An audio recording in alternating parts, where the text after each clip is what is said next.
जम्बूद्वीपे भरतखंडे आर्यावर्ते भारतवर्षे। जम्बू टॉक्स देखने वाले हमारे सभी दर्शकों का बहुत स्वागत, अभिनंदन। मैं हूं आपके साथ निधीश गोयल, करता हूं आप सभी का यथोचित अभिवादन। जब हम देश की बात करते हैं, दुनिया की बात करते हैं, अपने आसपास के लोगों की बात करते हैं, तो हमेशा दो विचार हमारे मन में आते हैं। कहीं भी कहा भी जाता है कि दो बातें होती हैं, या तो हाँ है या तो ना है, या तो तुम हो या तो मैं हूं, या तो भगवान है या तो शैतान है, या तो सही है या तो गलत है, हिंसा है या अहिंसा है। ठीक वैसे ही हमारे यहाँ पे करुणा की बात, दया की बात बहुत समय से हो रही है। लंबे हम सतयुग की बात करें, त्रेपता युग की बात करें, द्वापर की, इवन कलयुग में भी हमारे देश में जो कोरोना के टाइम पीरियड में भी मतलब करोड़ों लोगों को बैठ कर के खाना खिलाया गया, न केवल सरकार के द्वारा बल्कि आसपास के समाज के द्वारा भी। लेकिन इसके साथ साथ भी एक हमारे ही समाज में, मैं हमारा समाज इसलिए बोल रहा हूं क्योंकि अभी G20 समिट हुई, जहां पर वन अर्थ वन फैमिली की बात हुई, वसुधैव कुटुंबकम की बात हुई। लेकिन बहुत सारे लोग, बहुत सारे देश या बहुत सारे ऐसे व्यक्ति ऐसे हैं जो इन बातों को समझते नहीं हैं, जिनका इतिहास हमें जानना बड़ा आवश्यक है।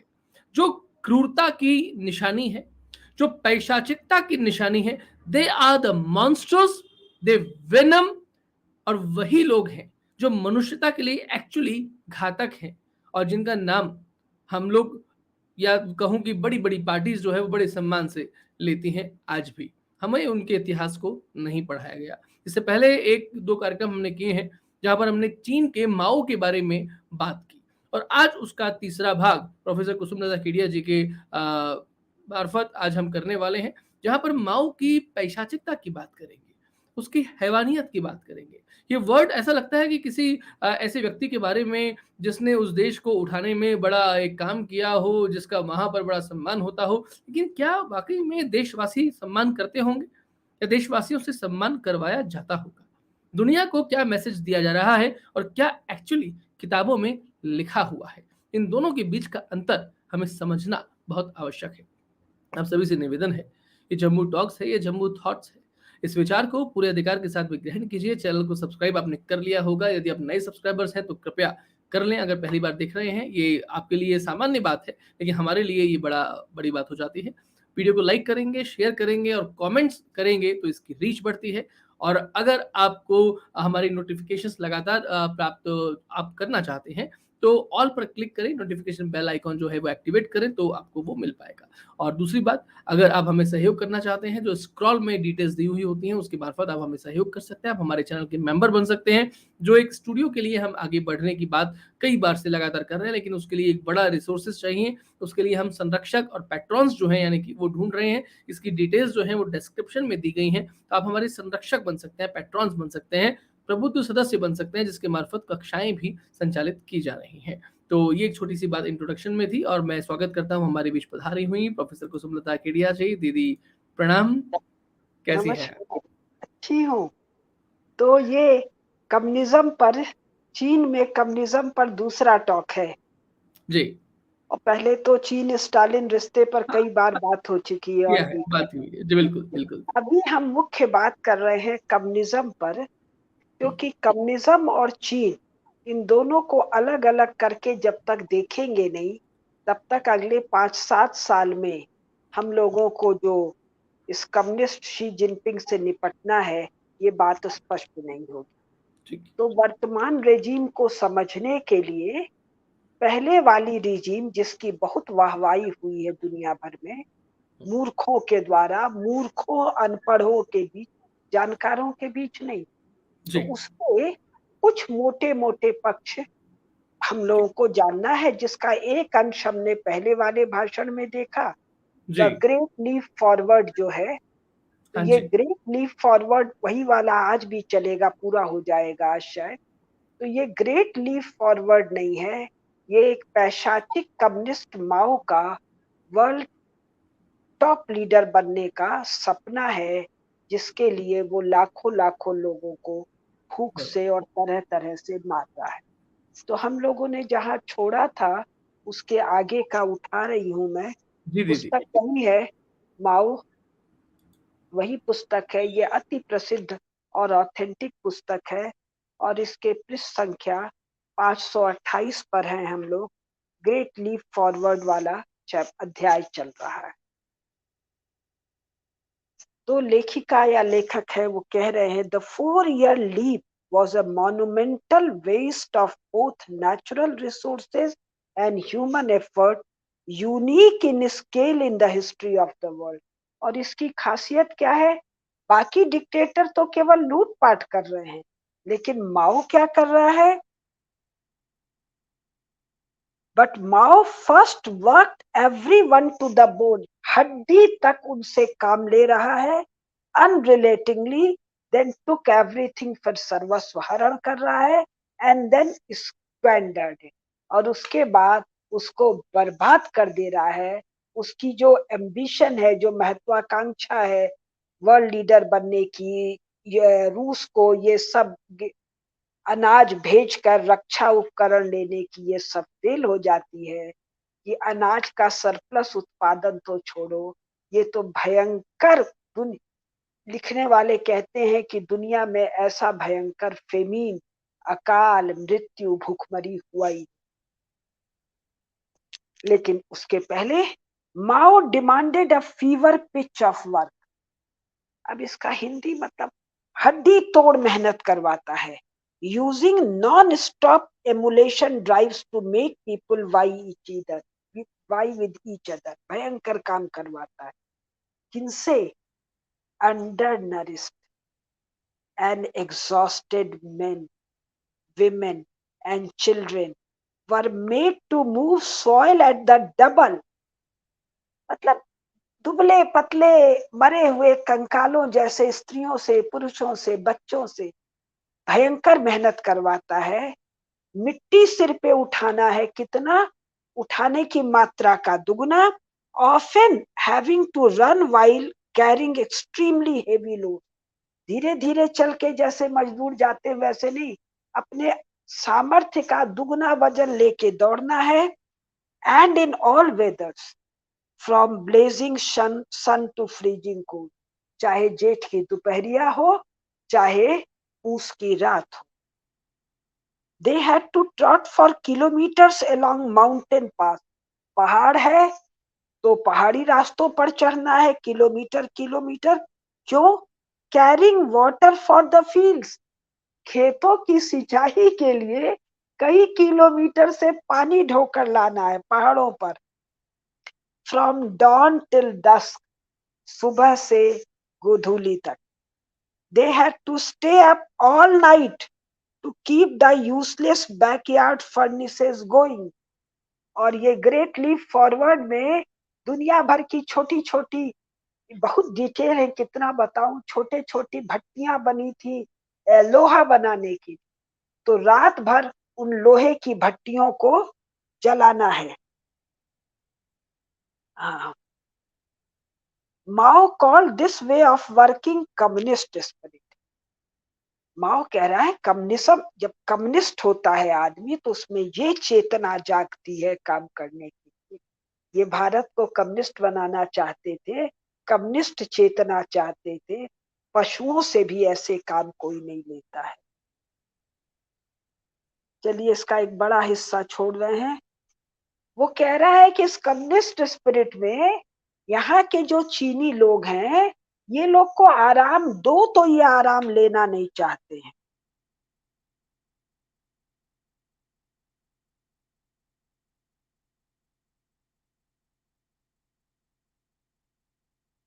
हाँ, और इसने जो अगला काम किया, वो अगला काम किया कि पूरे गांव को तहस नहस करके उसको कम्यून सिस्टम में कन्वर्ट किया। कम्यून सिस्टम एक तरह की सामूहिकता में, जहां सारे गांव वालों को एक जगह इकट्ठा कर दिया गया है, उनके घर से दूर, खेतों को एक कर दिया गया है, उस पर काम करना है। तो इस कम्यून सिस्टम में क्या हो रहा है?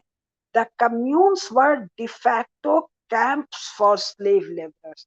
अब भारत में लोग कैंप नहीं समझेंगे, तो जिन लोगों ने साइबेरिया के बारे में सुना हुआ है, रशियन लेबर कैंप्स के बारे में सुना हुआ है, यहूदियों को और स्टालिन लेनिन के विरोधियों को जितनी यातना शिविरों में रखा जाता था, उससे यहाँ तात्पर्य है कैंप।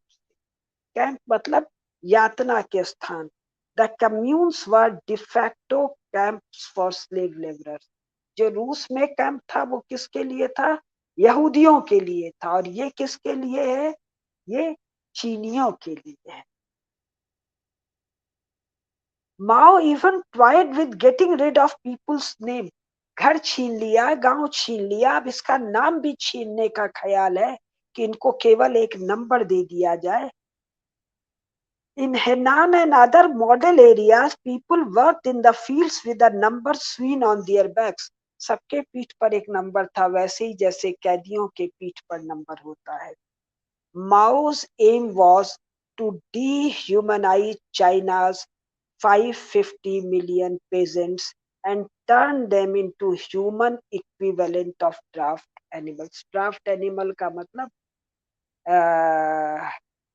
भैंस और बैल के रूप में नंबरिंग कर दी जाए और इनको पूरी तरह डिह्यूमनाइज कर दिया जाए। अब एक थोड़ा सा मैं बताना चाह रही हूँ, जब घर तोड़ दिया, कैंटीन बना दिया, एक सामूहिक कर दिया और भोजन भी सामूहिक है, तो इस सामूहिक भोजन के बारे में बड़ा भारत में चर्चा होता है। चीनी सामूहिक भेज कम्यून सिस्टम में, तो एक डिटेल में बता रही हूँ। As befitting the labor camp cultures, inmates had to eat in canteens. स्वाभाविक है, घर बार तो है नहीं, तो कैंटीन में खाना खाना है। Peasants were not only banned from eating at home, मना कर दिया गया, तो केवल मना नहीं किया गया, their wokes and stoves were smashed, चूल्हे तोड़ दिए गए। Total control over food gave the state a terrifying weapon. अब घर नहीं है, अनाज नहीं है, चूल्हा नहीं है, आगे वर्णन आएगा, बर्तन उठा लिए गए, घरों के फूस उठा लिए गए, वो शायद पहले मैंने बताया है। तो कैंटीन का मतलब है total control over food gave the state a terrifying weapon. And what is this terrifying weapon? withholding food became a commonplace form of light punishment। जहां जिसको पनिश करना है, खाना नहीं दे। और ये खाना नहीं देना भारत वाला टाइप नहीं है जो फिल्म विल्म में देखे हैं, सासू बहू को नहीं देती है, बहू सासू, एक आध टाइम का खाना नहीं है। ये कैसी भूखमरी में कैसा पेट का आंच से कुड़ता है, ये वर्णन आएगा जब इंटेलेक्चुअल्स वाला कल्चरल रेवोल्यूशन आएगा। हम लोग है as the canteens were sometimes hours walk away from where people lived or worked। अब ये कैंटीन कहाँ है? जहाँ काम हो रहा है, जहाँ इनको मजदूर बना के रखा जा रहा है, उससे घंटों दूर चल के जाना है। तो क्या कर रहे हैं? Many tended to move to the site of the canteen। तो सोचे कि रहने के लिए कम से कम हम कैंटीन के पास चले जाएं। सुनने में लगता है ठीक ही है। There, men, women, children and old people live like animals, crammed into whatever space was available with no primacy or family life। कोई बैरक नहीं बने हैं जैसे सिपाहियों के रहने के लिए है। This also usually increased the incidence of disease। Meanwhile, many of their homes, which were often made of mud and bamboo, रहना यहाँ है तो जो इनका घर है, जो बांस और मिट्टी का बना है, फूस फास का बना है, collapsed from neglect in addition to all those torn down to make fertilizer। बहुत तो कम्युनिस्ट पार्टी के वर्कर तोड़ के ले आए थे फर्टिलाइजर बनाने के लिए। वो हम कहानी आपको पिछली बार सुना चुके हैं, पिछले टॉक में। बहुत सा उपेक्षा के कारण, क्योंकि कोई वहां रह नहीं रहा है, टूट टाट के खत्म हो गया। अब इसमें एक वर्णन है कि कम्युनिस्ट पार्टी का एक महत्वपूर्ण आदमी जब जाता है अपने गांव में, तो वो देखता है 1961 में कि 1415 घर थे, अब कुल 621 बचे हैं। वो भी इस हालत में जिसमें आदमी तो छोड़िए जानवर भी न रह सके।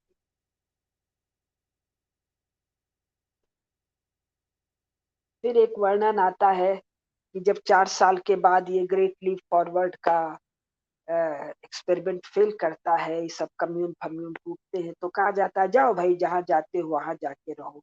तो जब वहां जाके रहना है तो वहां न घर है, न चूल्हा है, न बर्तन है, न कपड़ा है, न खेती का औजार है, न वो जो भी बैल भैंस के अलावा जिससे भी वो खींचते थे, न हल है, न बैल है, बैल था कि नहीं था मुझे नहीं पता, कुछ नहीं है, खेत नहीं है, 4 साल से एक वीरान दुनिया है, वहां इनको छोड़ दिया गया।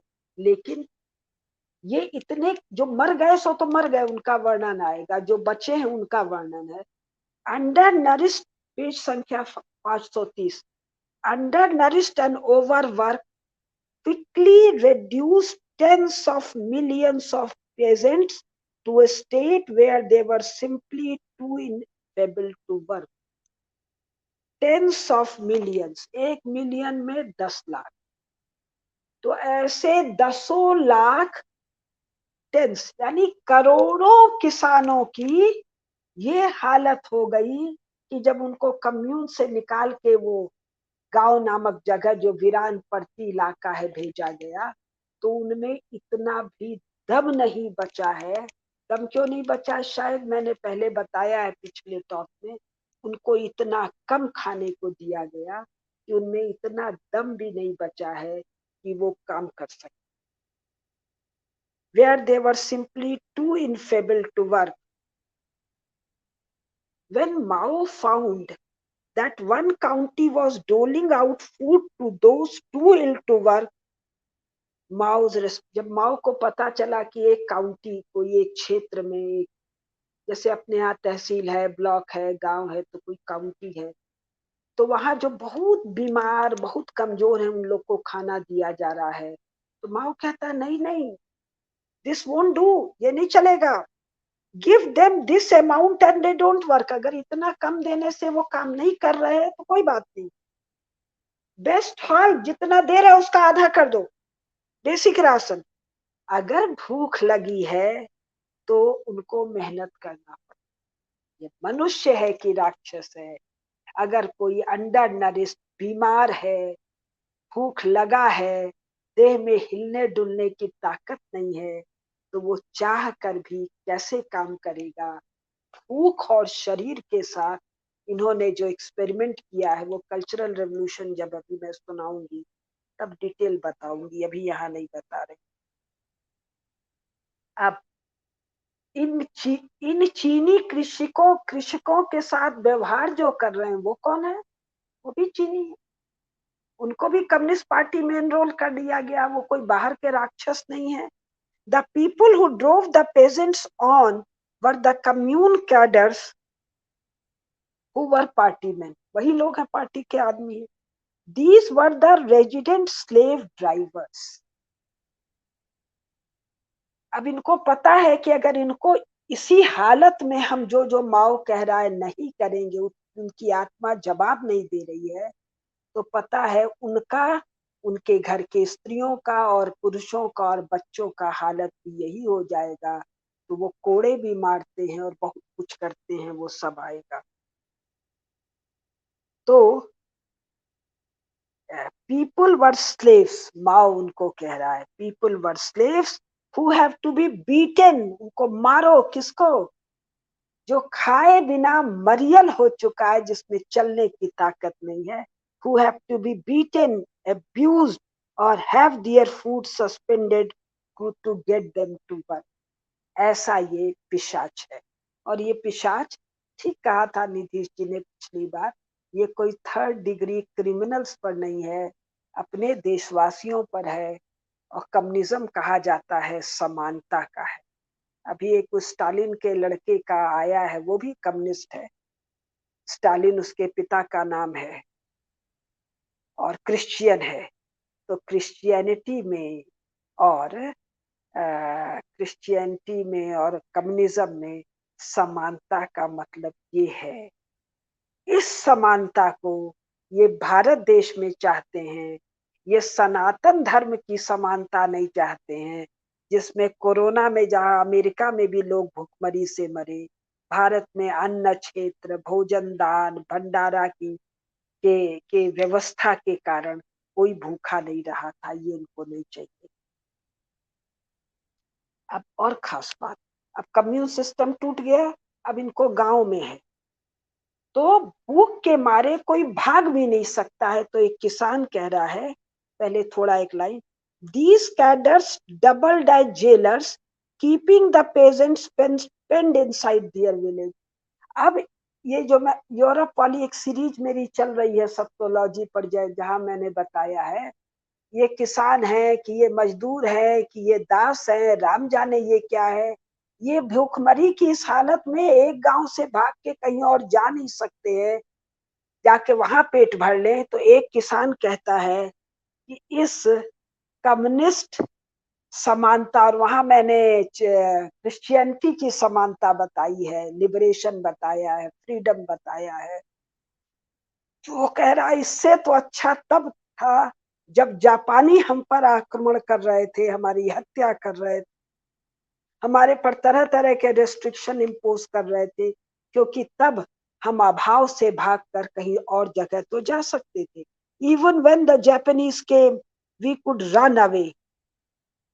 This year 1960 we are simply shut in to die at home.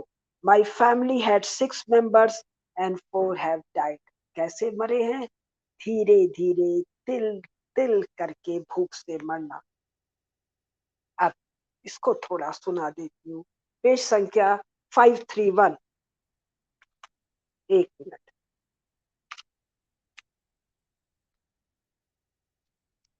The cadre's job was to stop peasants stealing their own harvest. जो थोड़ा बहुत खेती का पैदावार हो गया है, उसका उगाने वाला चोरी ना कर ले। Horrific punishments were widespread. भयंकर सजा। Some people were buried alive. अपने खेत में से थोड़ा सा, अभी कम्यून जब टूट गया है, कहीं कम्यून नहीं ला पाए हैं, तो जो किसान अनाज उगाया है, भूख के मारे बिलबिलाता हुआ, अगर थोड़ा सा कच्चा अनाज तोड़ के खा लिया, पीपुल वर जिंदा गाड़ दिया। अदर्स स्ट्रैंगल्ड विद रोप्स, बाकी कुछ के गले में रस्सी से बांध के, क्या बोलेंगे, खींच दिया गला, जो भी कर दिया। Others had their noses cut off, और कुछ का नाक काट दिया, कुछ का कान काट दिया। क्यों? भूख से बिलबिलाता आदमी खेत से एक मुट्ठी अनाज लेके खा गया। In one village, 4 terrorized young children were saved from being buried alive for taking some food only when the earth was at their waist. एक गांव में 4 बच्चे एक मुट्ठी अनाज खा लिए, तो उनको पकड़ के जमीन में गाड़ा जाने लगा।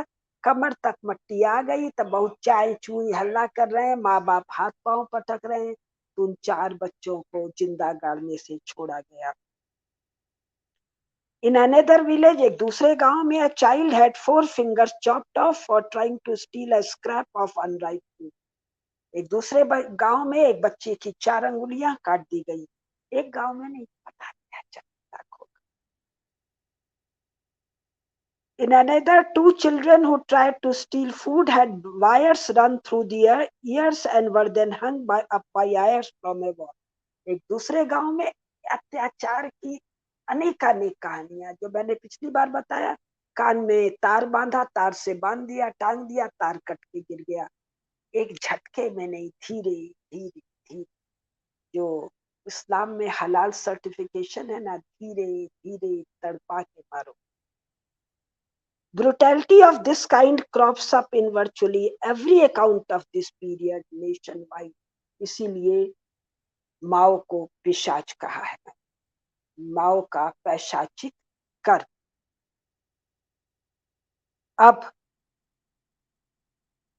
माओ ये सारा काम शहर में भी करना चाह रहा है, शहर में अभी कर नहीं पाया है, ग्रेट लीप फॉरवर्ड वाले में। तो ये जो कल्चरल रेवोल्यूशन है, सांस्कृतिक क्रांति, उसमें शहर वालों की क्या दुर्गत करेगा, अभी आएगा।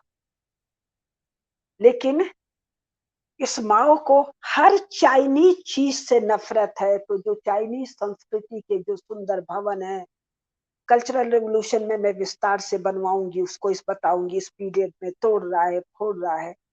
तो चीन भारत का शत्रु नहीं है। चीन तो भारत का एक जनपद है फ्रॉम टाइम इमेमोरियल टू 1935 तक, जब तक सनातन धर्मी भरतवंशु मांचू सम्राट है, वहां भारत पर के पास निरंतर वो दूत आते हैं, राजदूत आते हैं, और ट्रिब्यूट्स आती हैं, भेंटें आती हैं।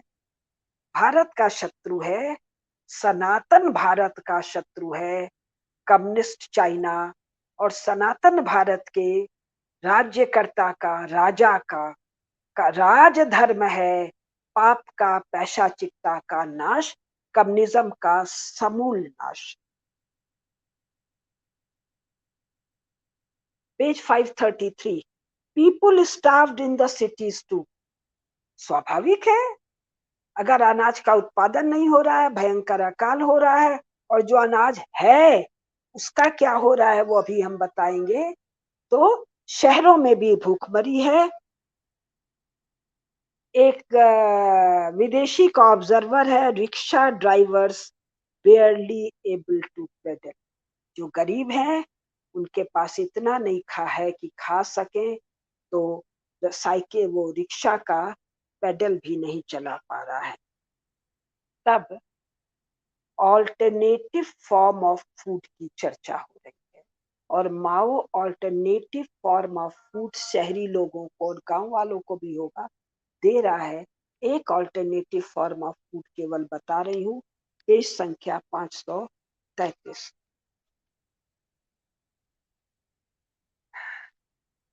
People were told to eat food substitute. भोजन की जगह दूसरी चीज खा लो। क्या खा लो? One was a green roe-like substance called chlorella, which grew in urine and contained some protein. क्या बला है मैं नहीं जानती। पेशाब जहां करते हैं, कितना पेशाब करते हैं, कहाँ पेशाब इकट्ठा करते हैं, जहां पेशाब इकट्ठा करते हैं वहां हरी हरी एक रो लाइक चीज निकलती है, जिसका नाम है, अब इसको तो डिक्शनरी में ढूंढना है, क्लोरेला। तो कह रहे हैं इसको खा लो, इसमें प्रोटीन है। आफ्टर चाव एंड लाई, पंकज जी आवाज आ रही है, आफ्टर चाव एंड लाई, पंकज जी, आफ्टर चाव एंड लाई tasted and approved this disgusting stuff, it soon provided a high proportion of the urban population's protein. कमाल की बात देखिए, केवल कहा नहीं, चाउन लाई, इनका दूसरा आदमी जिसका हम बहुत नाम सुनते हैं हिंदी चीनी भाई भाई में, ये पेशाब में उगी हुई सारी जो भी चीज है इसको चखता है, और चखने के बाद कहता है हाँ ठीक है। तब ये कम्युनिस्ट चीन, कम्युनिस्ट लोग चीनी लोगों को खाने पर मजबूर करते हैं, और चीनी लोग इसको खाते हैं प्रोटीन सप्लीमेंट के। ऐसा ही शी जिनपिंग का चीन का वाहवाही करने वाले राहुल शायद इसी को खाने के लिए आतुर। पेज 533 पर पढ़ रही हूँ। This famine which was nationwide started in 1958 and lasted through 1961, peaking in 1960, 3-4 साल चला। This years regime own statistics record, इसको सबको मैं छोड़ रही हूँ, इसको पूरी तरह छोड़ रही हूँ, या एक लाइन बता देती हूँ जरा सा। ये जो हिटलर का कंसंट्रेशन कैंप था, जिसमें कि कैलोरी इनटेक मारने, जिनको उसको मार के खत्म करना था, उनको 1300 से 1700 देता था, और माओ ने 1200 तय। मतलब जिनको आगे पीछे मार के खत्म कर दिया जाना है उनको 1300 से 1700 और समानता के नाम पर आया हुआ कम्युनिज्म 1200 और पेशाब में उगी हुई कोई चीज।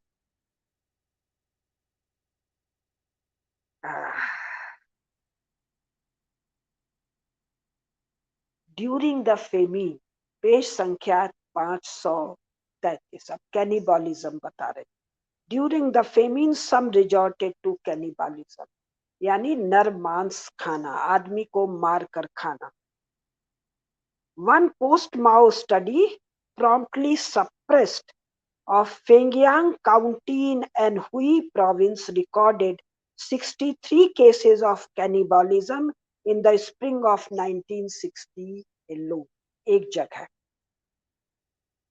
including that of a couple who strangled and ate their 8-year-old son. अपने 8 साल के बच्चे का गला दबा के मार दिया और खा लिया। And Fengyang was probably not the worst. In one county in Gansu, where 1/3 of population died, cannibalism was right. Europe में भी था cannibalism. वहां तो बार बार महामारी आ रही। One village cadre whose wife, sister and children all died later told journalists, so many people in the village have eaten human flesh. पिशाच स्वयं और लोगों को पिशाच बना दिया। See those people squatting outside the commune office, sunning themselves. Some of them ate human flesh. People were just driven crazy by hunger. लोगों को भूख से पागल करके, डिह्यूमनाइज करके इस पैशाचिक कर्म के लिए विवश किया, एक को, दो को नहीं, लाखों को, लाखों। Page 534, close to 38 million people, 1 million में 10 लाख, तो 38 मिलियन मतलब 380 लाख, यानी 3 crore 80 lakh people died of starvation and overwork in the Great Leap Forward and famine which lasted 4 years, 4 साल। इनका अंदाज है 9 से 11 करोड़, लेकिन मुझे लग रहा है ये भी अंदाज गलत है, क्योंकि 4 साल में अगर 3.8 करोड़ है, किससे? फेमीन से, स्टारवेशन से, ओवरवर्क से। This figure is confirmed by Mao's number, यानी आधिकारिक आंकड़ा है, तो असली आंकड़ा कितना बड़ा होगा? The figure is confirmed by Mao's number 2 Liu Shaoxi himself. Even before the famine had ended, he told Soviet ambassador Stepan क्या है, that 30 million had already died. ये कम्युनिस्ट पार्टी के अधिकारी का आधिकारिक आंकड़ा है, तो असली आंकड़ा इसका दुगना तो मानना पड़ेगा।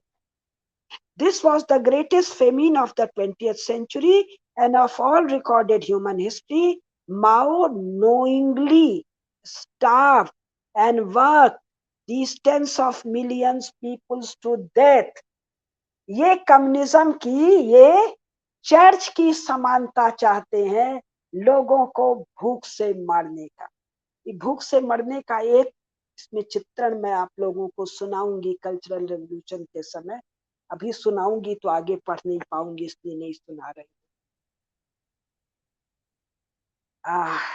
During the two critical years 1958 and 9, grain exports alone almost exactly 7 million tons.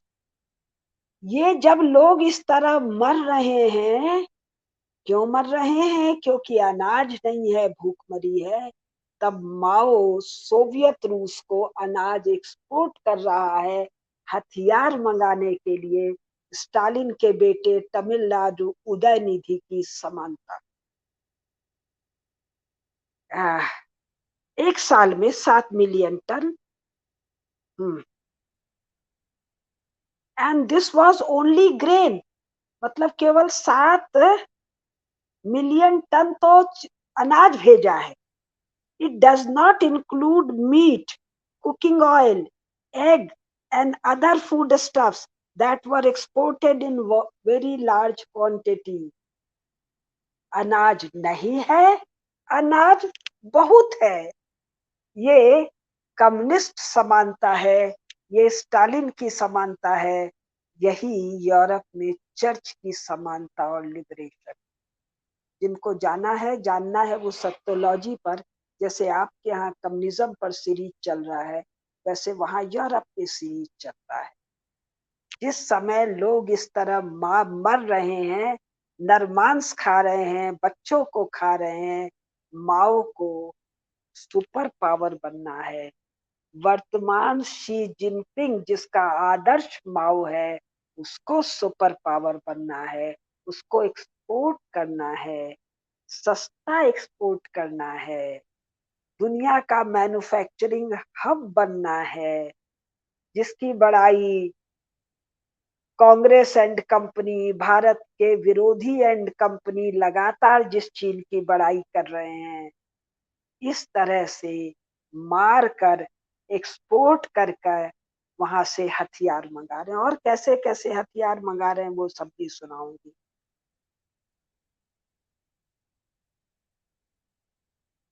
अब माओ कहता है, ये सब धंधा जब शुरू किया है उस समय, at the May 1958 congress then kicked off the leap, he told his audience. Mao पहले से कह रहा है ग्रेट लीप फॉरवर्ड शुरू करने से, देश he told his audience they should not only not fear but should actively welcome what? Death. डरो नहीं, इसको वेलकम करो। People dying as a result of their party's policy.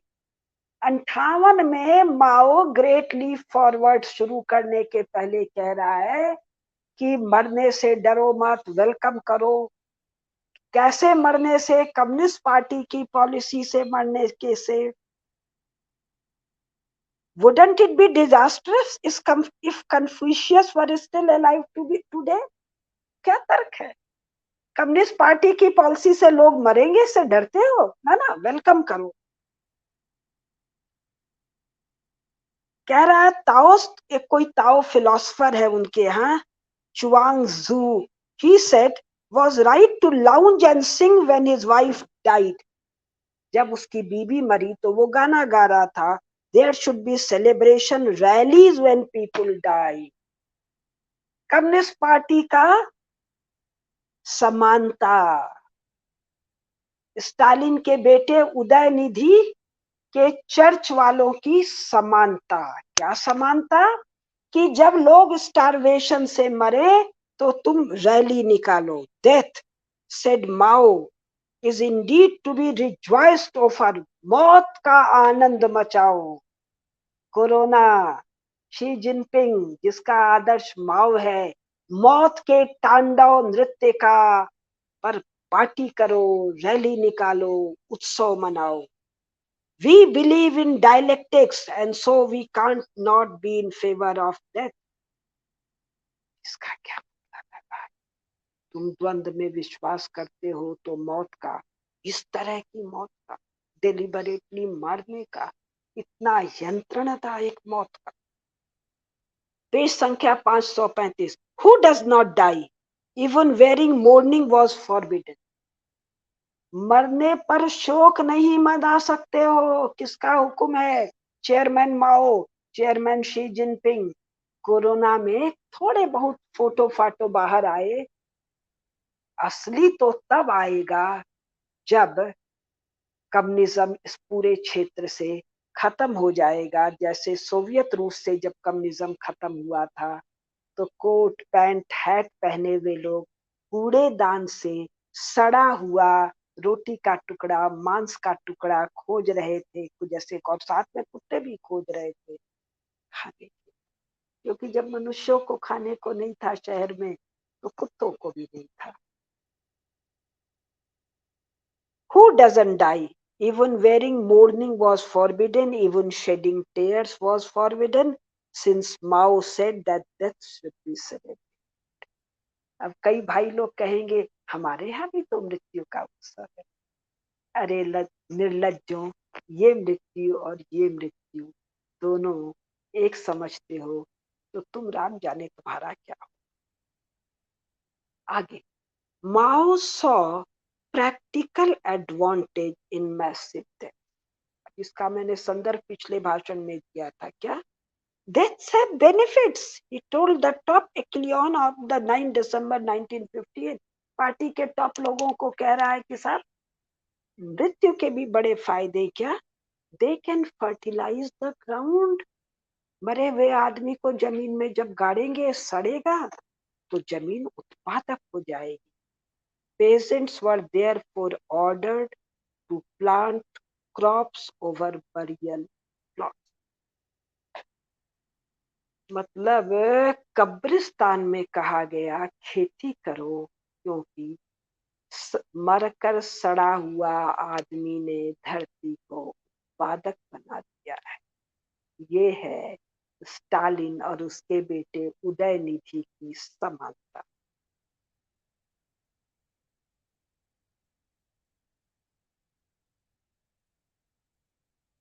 अब ये हम शायद आप लोगों को नहीं बताए हैं या अपने बहुत साल भर पहले के 3 भाषण में बताए थे कि माओ स्टालिन के रिश्ते जब बताए थे कि जब माओ स्टालिन के पास ये सुपर पावर बनने के लिए हथियार और औद्योगिकरण के साजो सामान लेना गया था तो क्या क्या हुआ था, तो उसी का संदर्भ आ रहा है। When he was in Moscow in 1957 he had said we are, अच्छा ये कोरिया वॉर वाला है शायद, we are prepared to sacrifice 300 million Chinese for the victory of the world revolution.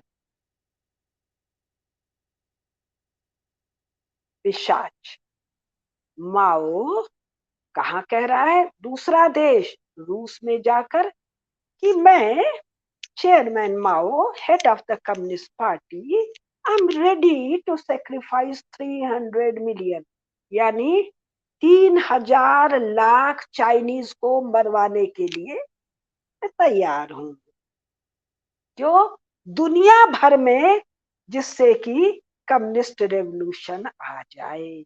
और उस वक्त ये 3,000 लाख यानी कि 30 करोड़ लोग करीब करीब उस चाइना के आधे। तो इसके लिए भेड़ बकरी भी नहीं है आदमी, इसके लिए मक्खी मच्छर है, जैसे फ्लिट कर देते हैं या कोई मच्छर मारने का और कुछ जला देते हैं, कार्ड सा आता है, खूब सारे मच्छर मर के गिर जाते हैं फॉर ए गुड स्लीप। तो ये कह रहा है 3,000 लाख चीनियों को मरवा दूंगा, मतलब ये सब इसके मक्खी मच्छर है, जानवर वानवर नहीं, मक्खी मच्छर। ये ऐसा कम्युनिज्म तमिलनाडु में चाहते। तमिलनाडु वाले अगर इस भाषण को सुन सकते, कोई अंग्रेजी में उनको ट्रांसलेट कर देता। Indeed, Mao told the party congress on 17th May 1958, don't make a fuss about a world war. At most, people die. Half the population wiped out. This happened quite a few times in Chinese history. It's best if half the population is left, next best one third।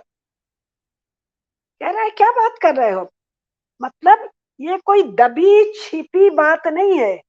इससे इनके राक्षसी उन्माद को आप लोग समझिए कि अपने पार्टी का जो भी मीटिंग हो रहा है उसमें वो कह रहा है कि ज्यादा फस मत करो, आधे लोग मर जाए तो ठीक है। क्यों, चाइना में तो पता नहीं कितनी बार आधे आधे लोग मर गए, ये सब कभी हम बताएंगे। ये सच कह रहा है माओ। तो अगर अभी फिर 3,000 लाख लोग मर जाए, माने हम लोग के यहाँ तो 10, 20, 50, 100 मर जाते हैं, तो कैसा भीषण हाय हाय मर जाता है। मुझे मैं इतिहास का की अच्छी विद्यार्थी हूँ, मुझे नहीं पता 1947 के बाद कभी 10, 20, 50 हजार आदमी एक साथ मरे होंगे भारत। कहीं मरे होंगे दंगे फसाद में, 1,000 के ऊपर तो आंकड़ा नहीं जाता है, और ये तो 1,000 लाख कह रहा है। और वहां तो मर जाता है तो बाकायदा failure of state, failure of police, मुकदमा, सीआईडी, सीबीआई, राम जाने क्या क्या होता है। ये डिक्लेयर कर रहा है पार्टी ऑफिस में party policy, it's best if half the population is, आधा चला जाए, नेक्स्ट बेस्ट वन थर्ड उतना न जा पाए तो एक तिहाई यानी 20 करोड़ लोग मर जाए। ये एक बार आगे आएगा, कहेगा कि एक जब ये निक्सन और किसिंगर 1970 में जब चीन जाते हैं, तब ये पूछता है कि ना अमेरिकी लोगों को क्या पसंद है, तो कोई शरारत में कहता है इनको लड़कियां बहुत पसंद। बोले लड़कियां, 1 आध मिलियन ले जाओ, 10-20 हजार लड़कियां ले जाओ। मतलब बेटियां, बहनें, माताएं देश की आन बान शान नहीं है, क्योंकि यहाँ देश नहीं है। मैं जो बार बार कह रही हूँ, ये communist regime is not a nation state, इस एंटिटी एक इकाई है, एक कोई सत्ता है, एक ये नॉन स्टेट प्लेयर है। इसके लिए मनुष्य और बेटियां मक्खी मच्छर हैं। और यहाँ स्त्रियों के साथ क्या हुआ वो भी मैं बताऊंगी, कम्युनिस्ट पार्टी क्या करती है।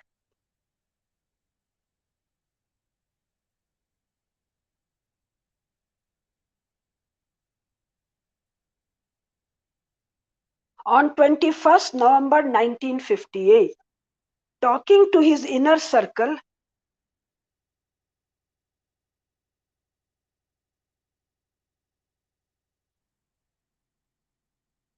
about the labor intensive projects like water works and making steel. अनाज उगाना था, घर के हर पिछवाड़े में छोटे छोटे फर्नेस में स्टील बनाना था, सिंचाई के प्रोजेक्ट बनाना था। पहले भाषण में मैंने थोड़ा बताया है। तो 58 में ये लॉन्च कर रहा है ग्रेट लीप फॉरवर्ड। तो कह रहा है, talking to his inner circle about the labor intensive projects like waterworks, making steel, and tacitly, almost casually, assuming a context where peasants had too little to eat and were being worked to exhaustion, Mao said, working like this with all these projects, half the China may well have to die. If not half, 1/3 or 1/10, 50 million die.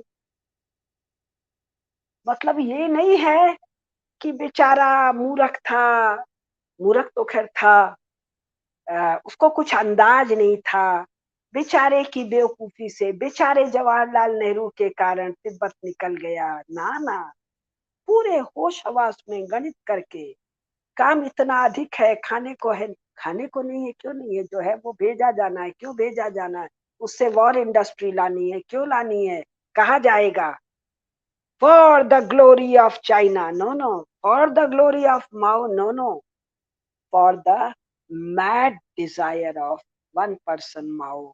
अभी ये जो Xi Jinping है, वो अपने mad Dzire के लिए पूरी दुनिया में कॉलेरा फैला सकता है, फैला सकता नहीं है, फैला दिया, ये अपनी मैड डिजायर के लिए करोड़ों करोड़ों, अब तो अरब में बात करो भाई, 2-4 अरब लोगों को मरवा सकता है। इसका बड़ाई करने वाले भारत में जो हैं, उनको तो कानून लगा के रोकना चाहिए। चूंकि शी जिनपिंग के अत्याचारों का इतना बड़ा स्टडी बाहर अभी नहीं है, इसलिए मैं माओ के स्टडी को बार बार बता रही हूँ। इससे भयंकर स्टडी निकलेगी शी जिनपिंग की।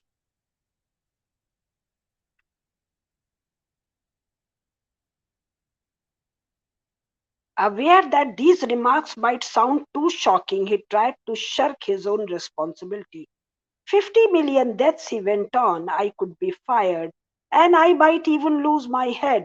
But if you insist, I will just have to let you do it, and you can't blame me when people die. तो ये आज का जो कल्चरल वो ग्रेट लीप फॉरवर्ड मैं आपको सुनाना चाह रही थी, वो मोटा मोटी पूरा हो गया। लेकिन इसमें 2 एक चीज मैं और सुना दूं आपको। अभी चूंकि समय है, जल्दी से, कोरिया वॉर, अक्टूबर 1949 में माओ आया है, पावर में आया है या लाया गया है, वो कहानी हम चैनल पर आपके बता चुके हैं। अमेरिका, सोवियत रसा और ब्रिटेन के सामूहिक सहमति से। तो ये दिसंबर में ट्रेन में बैठ कर जाता है मॉस्को। मॉस्को में स्टालिन इसकी दुर्गत करता है। तो वहां पर ये प्लान करता है कोरिया वार के लिए। 1950 में कोरिया पर चढ़ाई हो जाती है। कोरिया वॉर माओ करता है, कहता है कि साहब ये रूस कुछ नहीं मान रहा है, तो हमारे पास जो ये करोड़ों करोड़ों, वहां मिलियन शब्द है, ये जो मिलियन मिलियन आदमी है, इन मिलियन मिलियन आदमियों को जब मैं मरवाने के लिए कोरिया में लगा दूंगा, तो आधा अमेरिका का फोर्स इन आदमियों को मारने में फंस जाएगी। तब स्टालिन का वो प्लान पूरा हो सकता है। जब अमेरिका नाटो वाला सुरक्षा नहीं दे पाएगा यूरोप में, तो मैं यूरोप के देशों में मजबूती से कम्युनिज्म फैला पाऊंगा। फिर उस पर बड़ा लंबा डिस्कशन, ये मैंने किसी चैनल पर अभी हाल में सुनाया है। तो मनुष्य, कम्युनिज्म हम लोग को बताते हैं जी ये बड़ा समानता का है, पेट भर के भोजन है, बढ़िया कपड़ा है, रहने सहने की सब सुख सुविधा है। नहीं जी, कम्युनिज्म तो मच्छर की तरह, मक्खी की तरह मरवाने के लिए है। और ये इतना गंभीर प्लान है, केवल कम्युनिज्म नहीं, फ्रांस वाले, अमेरिका वाले अपने जो उनकी स्ट्रेटेजिक मीटिंग्स होती है, जो इनके प्लान करते हैं, मिलिट्री स्ट्रेटेजी जब शब्द आए तो समझ लीजिए मिलिट्री का मामला है, फौज का, युद्ध का मामला है। ये बात करते हैं, क्या ये संभव है कि रूस वाले इन लाखों चीनियों को ट्रेन करके दुनिया भर के वार थिएटर पर भेज दे? मतलब चर्च वालों के लिए भी, यूरोप चर्च वालों के लिए भी ये सुन के मतलब ये नहीं होता है कि क्या बेहुदी बात है, ये भला कैसे हो सकता है, शौक नहीं लगता है। कारण ये स्वयं यही करते रहे। तो बार बार आज वाले भाषण में मैंने कम्युनिज्म वाली समानता इन्वर्टेड कॉमा में और चर्च वाली समानता को एक पेडिस्टल पर रखा है, क्योंकि भारतीय इस बारे में पूरी तरह अनपढ़ है। तो निधीश जी, आज का समय जी करीब करीब हो गया। जी, और मैं तो जब आपने बोला कि अभी तक शी जिनपिंग की हिस्ट्री जो है ना वो अभी आई नहीं है, तो आई वाज थिंकिंग कि है ना ये हिस्ट्री सामने आए और इसी चैनल पर, और आप ही जिस तरह से आप माओ के बारे में बता रही हैं कि एक पैशाचिक, एक विमन, एक मॉन्स्टर, किस तरीके से जिसको मतलब नहीं कि कितनी कितनी चाहिए, हजारों लाखों कितनी महिलाएं चाहिए, कितने लोग मरवाने हैं, कितना करवाना है, उसको फर्क नहीं पड़ता। सो लेट्स सी कि शी जिनपिंग की हिस्ट्री जब सामने आती है, और वैसे भी अभी G20 हुआ तो ऐसा कहा गया कि शी जिनपिंग नहीं आया। द पॉइंट इज लाइक ऐसा भी मामला सामने आया कि शी जिनपिंग G20 में नहीं आया, ये बात नहीं है, उसे जो बाइडेन से और मोदी से नहीं मिल रहा था इसलिए वो नहीं आया। तो चीजें बहुत सारी हैं, और शी जिनपिंग अब बहुत कमजोर हस्ती हो चुका है। और ये कमजोर हस्ती के बारे में भी दीदी कई बार बता चुकी हैं कि शी जिनपिंग किस तरीके से डिटोरिएट होता चला जा रहा है, और आने वाले कुछ समय में चीन का विघटन आपको दिखाई देगा, जिसका उत्तरदायी पहले माओ रहा, तो अब शी जिनपिंग उसका काम पूरा करके जाएगा अपनी कालावधि में। फिर हम लोग सही कर ले, चीन का विघटन नहीं होना है, हाँ ठीक है, कम्युनिस्ट इस एग्जैक्टली, एंटिटी का विघटन होना है। चीन को तो स्वतंत्र होना है, ठीक बात है, एग्जैक्टली। कम्युनिस्ट के उससे चीन को स्वतंत्र होना है, और इस कम्युनिस्ट स्ट्रक्चर को टूट फूट जाना है। मेरे जहां तक ध्यान है, शी जिनपिंग मोदी जी से 1-2 साल ही छोटा है। जी ठीक बात है। तो ये 70+ है शायद। तो हाँ अब ये मामला लंबा नहीं है। शी जिनपिंग के 75 होने होने तक ये सब खेल निपट चुका होगा, इतना हम हम्म बता सकते हैं। अब मुझे याद नहीं है कि इसका उम्र कितना हुआ है, लेकिन इसकी 75 उम्र होने एक्जैक्टली होने 60 निपट ईयर्स है। जाएगा। ये इनका ये जून में 1953 को 15 जून 1953 को इनका जन्म हुआ था, तो ये अच्छा एग्जैक्टली 70 इयर्स है। 70 है, तो हाँ, 5 साल अधिक से अधिक मैं कह रही हूँ, 2, ढाई, डेढ़, 6 महीना, 8 महीना, इसलिए क्योंकि वहां अंदर वस्तुतः क्या चल रहा है ये हम लोगों को कुछ भी नहीं पता है। ठीक बात है। मुझे तो बहुत ही कम पता है, यूरोप वाले जानकार लोगों को पता होगा। हम्म। भारत की मीडिया में नहीं है, मोदी जी को थोड़ा बहुत, मोदी जी को तो अवश्य पता होगा, हमारे लोगों को पता होगा। तो कोई बड़ी बात नहीं है, ये मामला 6 महीने में निपट जाए, ये हम बता रहे हैं। और ये 6 महीने में निपट जाए, ये बताने के पीछे मेरे सामने 2 फोटो है। एक जो इन लोगों ने डेलिबरेटली शूट करके दुनिया भर में फैलाया कि इनका हम्म। कोई एक्स प्रीमियर बैठा है, बूढ़ा आदमी, वो कोई कागज देखने की कोशिश कर रहा है और उसका हाथ पकड़ के बाहर किया गया। तो अगर आपको ये बताना पड़ रहा है दुनिया को कि हम अपने एक एक्स प्रीमियर को देखो, मैं इतना मजबूत हूं कि मैं हाथ पकड़ के बाहर कर सकता हूं, तो मुझसे डरो। ये उस व्यक्ति की आंतरिक कमजोरी का भयंकर नमूना है, एक पिक्चर।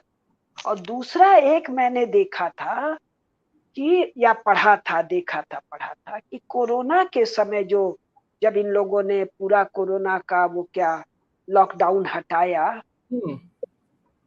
तो बैंक ये लोग न जाए इसके लिए शहर की सड़कों पर टैंक चले। हम्म। 2 खबर। तीसरा खबर कि यहाँ के जो मुख्य मुख्य बड़े आदमी हैं वो 100-150 गायब हो गए।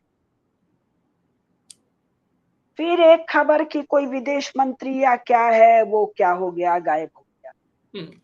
तो ये 3, 4, 5 जो चीजें हैं वो ये बता रही हैं कि भीतर भयंकर कुछ गड़बड़ है।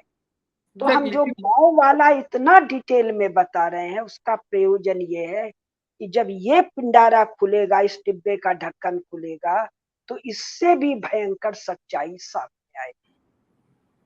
ठीक कह रहे हैं दीदी आप, एग्जैक्टली ये पिटारा भी खुलेगा और कभी ना कभी ये जरूर खुलेगा, और हम लोग इस पिटारे को खुलने के लिए जो है वो थोड़ा बहुत हमारा भी काम जो है वो बनेगा। ऐसा कोई ना कोई, तो मुझे कई लोगों ने कहा कि भाई आपने यूट्यूब के समंदर में खजाना जो है वो भर दिया है, और उसके मोदी प्रोफेसर रामेश्वर मिश्र पंकज जी और प्रोफेसर कुसुमलता केडिया जी जैसे लोग हो गए हैं, तो कभी ना कभी तो ये खजाना जो है वो किसी ना किसी को मिलेगा, और जब वो मिलेगा तब उसका परिणाम जो है वो बड़ा सुंदर सामने आएगा। तो बस हम इसीलिए चरैवेती करके जो है वो आगे बढ़ते चले जा रहे हैं। तो आपका धन्यवाद दीदी चर्चा में सहभागी होने के लिए।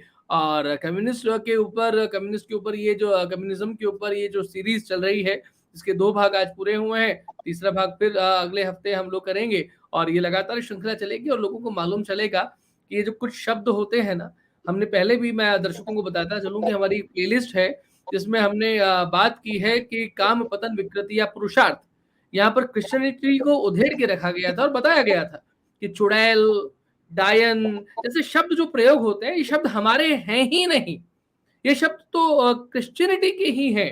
ठीक वैसे ही बहुत सारे ऐसे शब्द हैं जहां हम पिशाच की जब बात हुई आज, तो ये पिशाच जो है अब आपको वर्तमान 75 वर्षों में देखने को मिल रहा है, और उसका एक रूप माओ के रूप में था। तो ये सब चीजें आपको इस चैनल पर इस जैसी श्रृंखलाओं के माध्यम से देखने को मिलेंगी।